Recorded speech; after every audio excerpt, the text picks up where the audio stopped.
ایک زندہ لاش کی طرح پھر رہا ہوں. تھوڑی دیر کے لیے دل بہل جاتا ہے، پھر وہ آنکھوں کے سامنے آ جاتا ہے. اس موقع پر کچھ لوگوں نے بہت منفی کردار ادا کیا اور سوشل میڈیا پہ کیا کیا میرے ملک کے انسانیت ہی بھول گیا ہے. میرے بیٹے کی لاش میرے سامنے ہر وقت نظر آتی رہتی ہے، اور کوئی کہہ رہا ہے خواب جھوٹا بیان کیتا سوں، کوئی کہہ رہا ہے بیان کرنے والا کوئی جھوٹا ہے ہی، کوئی کہہ رہا ہے قرآن خوانی کیوں کیتی سوں، یہ تو حرام ہے، کوئی کہہ رہا ہے دعا کیوں کروائی سوں. سارا حلال حرام ایتھے ہی رہ گیا، اور صرف لائک لینے کے لیے جھوٹی خبر، چند پیسے اکٹھے کرنے کے لیے بڑے. اور دل ہی تو ہے نہ سنگ و خشت، درد سے بھرنا آئے کیوں، اور تم مجھے اور رلا رہے ہو.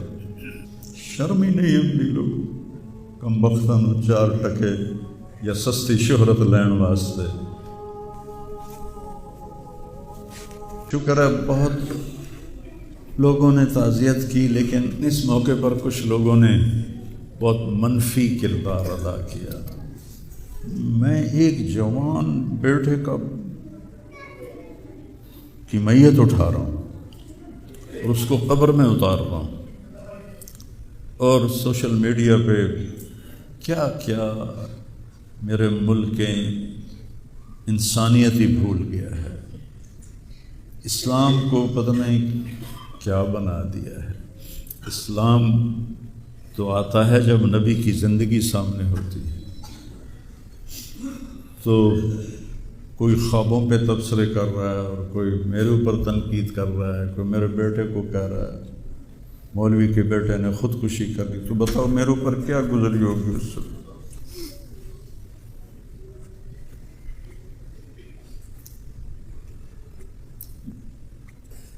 حضرت عمر ابن ابسہ سے پوچھا یا رسول اللہ سب سے اعلیٰ درجے کا اسلام کیا ہے؟ ایک گل غور نال سنیں، سب سے اعلیٰ درجے کا اسلام کیا ہے؟ آپ نے فرمایا من سلم المسلمون من لسانہ و یدہ، جو کسی کو اپنی زبان اور ہاتھ سے تکلیف نہ پہنچائے وہ سب سے اعلیٰ درجے کا مسلمان. اب یہاں حال یہ ہے کہ دنیا دار ہوں، دیندار ہوں، علماء ہوں، ان کی زبانوں سے الفاظ نہیں نکلتے، ان کی زبانوں سے آگ نکلتی ہے، ان کی زبانیں آگ برساتی ہیں. تو جب زبان آگ برسائے گی تو دل نفرت سے بھرا ہوگا. لیکن میں نے کہا یا اللہ میں نے تجھ سے وعدہ کیا تھا کہ میں اپنی وجہ سے کبھی کسی سے نفرت نہیں کروں گا، کسی سے بغض نہیں رکھوں گا، کسی سے قطع تعلق نہیں کروں گا. آج مجھے یہ وعدہ پورا کرنے میں زور لگانا پڑ رہا ہے کہ ایک طرف مجھے اپنے بیٹے کی لاش نظر آتی ہے، تو ایک طرف ان نادانوں کے تبصرے نظر آتے ہیں. میں کسی کا نام نہیں لیتا، بھرا پڑا سوشل میڈیا، اور اتنی جھوٹی خبریں، اتنی جھوٹی خبریں، اتنی جھوٹی. زخم پہ مرہم لگاتے ہیں یا نمک چھڑکتے ہیں، اور وہ اسلام سمجھ کے کر رہے ہیں. میرے بیٹے کی لاش میرے سامنے ہر وقت نظر آتی رہتی ہے، اور کوئی کہہ رہا ہے خواب جھوٹا بیان کیتا سوں، کوئی کہہ رہا ہے بیان کرنے والا کوئی جھوٹا ہے ہی، کوئی کہہ رہا ہے قرآن خوانی کیوں کیتی سوں، یہ تو حرام ہے، کوئی کہہ رہا ہے دعا کیوں کروائی سوں. سارا حلال حرام ایتھے ہی رہ گیا. ایک زخمی باپ کے زخم پر پھنبا رکھنے کی بجائے میں نے بڑے انسان زندگی میں صدمے دیکھتا ہے، ناگواریاں دیکھتا ہے. میں نے بڑی بڑی ناگواریاں دیکھی، لیکن عاصم کی ناگواری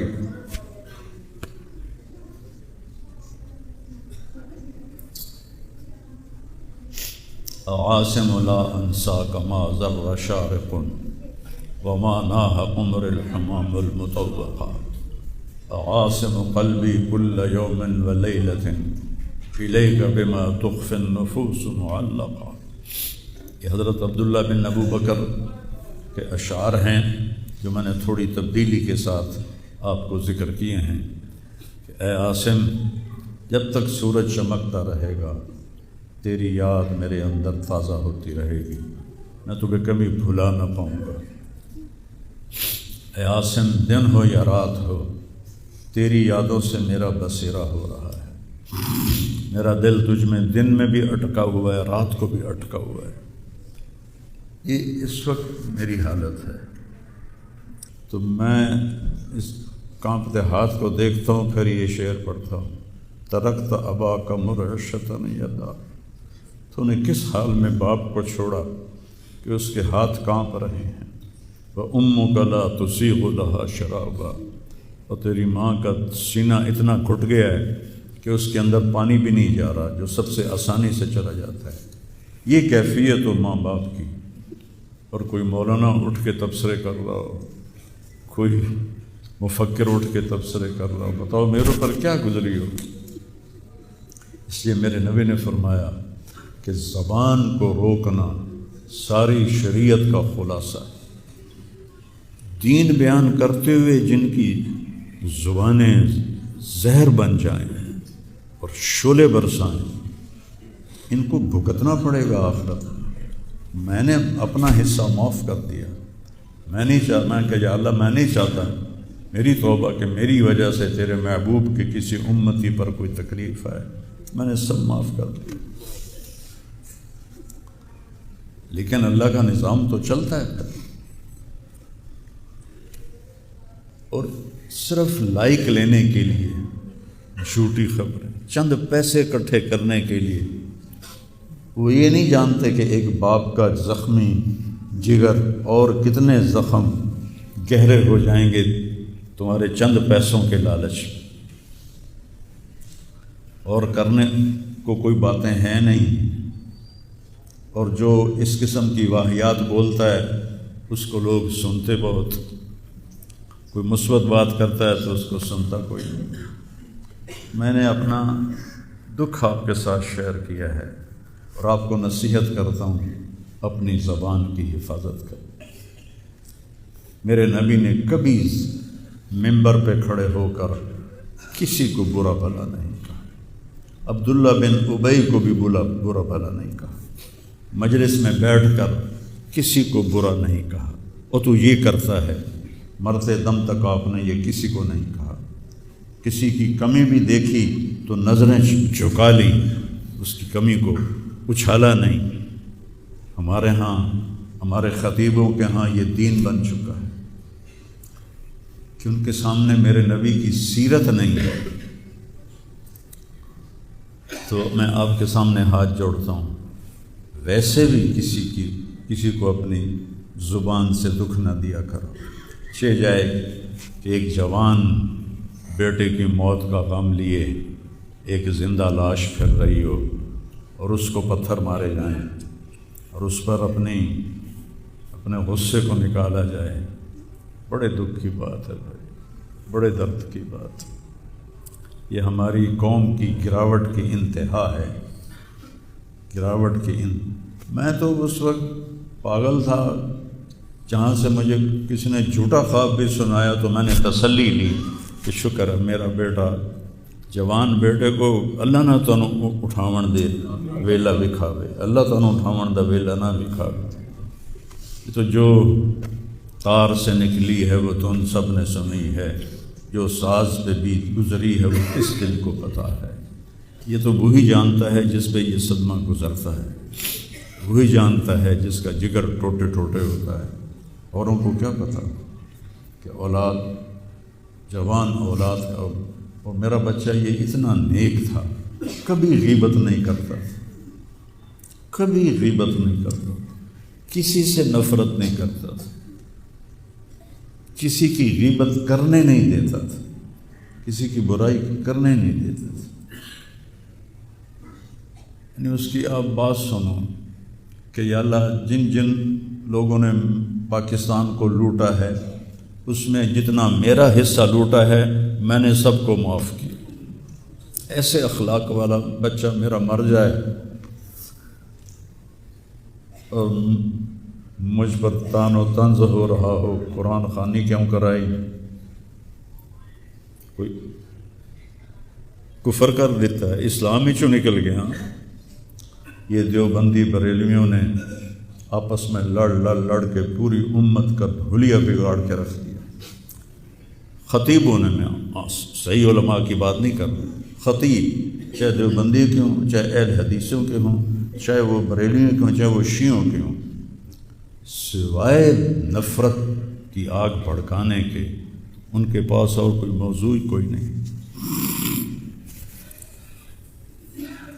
آج میں گیا ہوں اپنے، صبح بہت میرا سر بھاری تھا تو میں سیر کے لیے فجر کے بعد نکلا، اپنے مین فارم پر پہنچا تو وہاں نوکر کھڑے تھے، تو ہمارا ایک نوکر ہے شبیر اس کا نام ہے، تو وہ میں نے ایسے ہاتھ بڑھایا ملنے کے لیے، کہا میاں صاحب آسم میاں طرح ساڈے نال ملو، انج نہ ملو۔ میں کیا وہ کیویں ملدا ہے؟ ہمارے ہاں زمینداروں میں نوکر اور زمینداروں کا آپس میں بڑا فاصلہ ہوتا ہے، وہ جب ہمیں ملتے ہیں تو یوں جھک کے ملتے ہیں یا گوڈے پکڑتے ہیں اور اپنے آپ کو پیچھے ہٹا کے کھڑے ہوتے ہیں۔ تو وہ شبو نے کہا جی ہم میاں صاحب سے ملتے تھے ایسے ہی جی میں ساڑھے نال ملتے ہیں، تو وہ کہتے یار تم لوگوں کو تو ملنے کا طریقہ ہی نہیں آتا، ہاتھ کھولو۔ ان کے ہاتھ کھلوا کے ان کو جپھا ڈالتا تھا اور ان کے کپڑوں پہ مٹی لگی ہوتی تھی۔ ایسا میرا بیٹا گیا،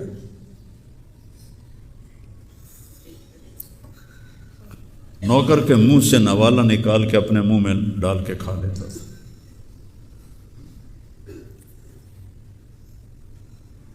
کبھی اس کی جیب میں پیسے نہیں ہوتے تھے، جو بھی دیتے وہ ادھر دے دیا، ادھر دے دیا، ادھر دے دیا، ادھر دے دیا۔ نئی گاڑی میں کوئی غریب آدمی کو بٹھاتا نہیں ہے، وہ نئی فارچونے میں وہ پاگل کو بٹھاتا تھا۔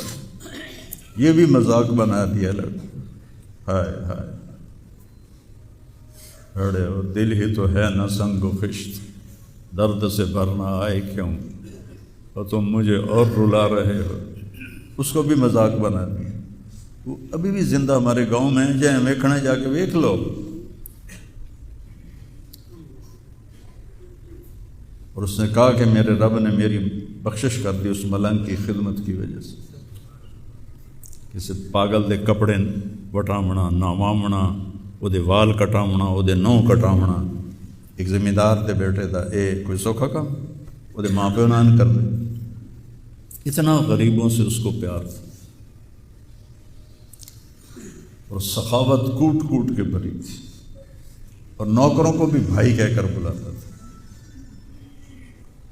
ہم لوگ بلاتے ہیں اوئے ایدے آ، ہمارے جو ہم نے اپنے والدین کو دیکھا، چاچے تائے بابے دیکھا، اوئے برا کہتا بھائی ادھر آئیے۔